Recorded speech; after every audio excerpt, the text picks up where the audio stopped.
There's a new cat joining the rank of famous orange cats this month. Meet the amazing Maurice. Me. Meow. I took my whole family and we had a really great time. The kids and the adults were all laughing. Are you all right? Yeah, I'm all right because I landed on my head. No wonder we didn't see it. Waited for our life! You defy me! Maurice!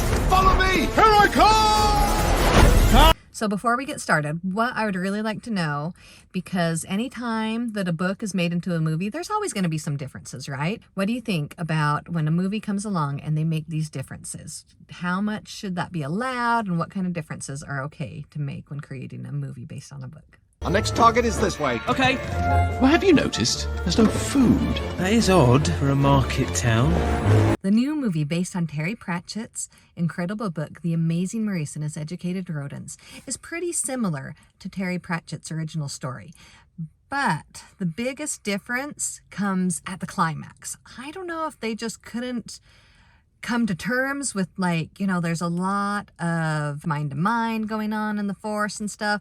And so I don't know if they just didn't feel they were able to do that very well in the movie, or if they just thought they were smarter and had a better idea. I don't know. But that was very different. I didn't love it, but let's talk about things that I do like. I really love that the dialogue is straight out of the book a lot of times. Very, very similar, which is great because the dialogue in the book is so great. There are so many times where you just laugh because of the things that are said in the book. I love the characters. In the movie, Maurice is narrating the story a lot of the time, and she is quite true to her character in the book. One of the main differences is how she interacts with the rats in the book and in the movie, but it's quite true to her. She does a really good job of portraying this character, Maurice. The rats are very, very close to the book. I mean, they did miss an important character in Hampork, but I guess they just didn't have time for the original rat leader. But they've got Dangerous Beans, Sardines, Darktan, Peaches, and they're all there, very true to their personalities. And there's Maurice, what the movie is named after, right? So he's pretty important.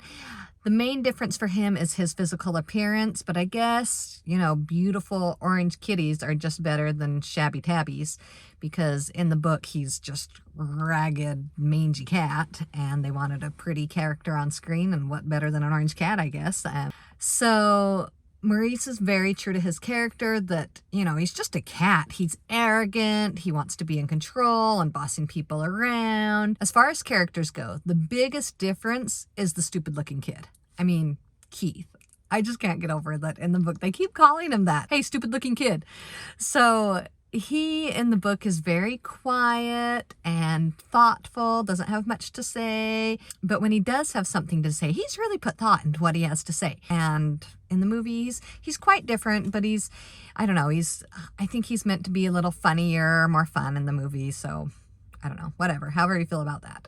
The movie follows the same story as the book, that Maurice gets together with all these talking rats and stupid looking kid, and he creates a cohort where they go from town to town of tricking the people into thinking there's this awful rat plague. And so then they enlist the help of this brilliant piper who leads the rats away and saves the day. And so they pay the group and problem solved.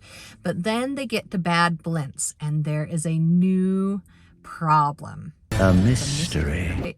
And so they encounter this, and are they going to stick around and save the day? Is the cat going to be his true self and do what cats always do? Or is he going to stay and fight and be a part of his cohort and be faithful to the end? And so, like I said, this is where the biggest difference happens, is where you get to the mystery and how it's handled. The Rat King interacts very differently in the book, and I just love the way it's done in the book. But I don't know, they come up with their own thing.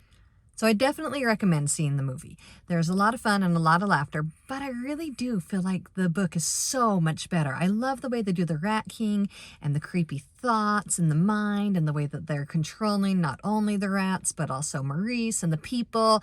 And I think it's so much better done. And it's when they come time for the battle, it is so much more intense and emotional. And I loved it in the book. So enjoy the movie, but definitely check out this book. And then let me know what you think. What is better, the book or the movie? And then come back and let's keep chatting about more books. Bye.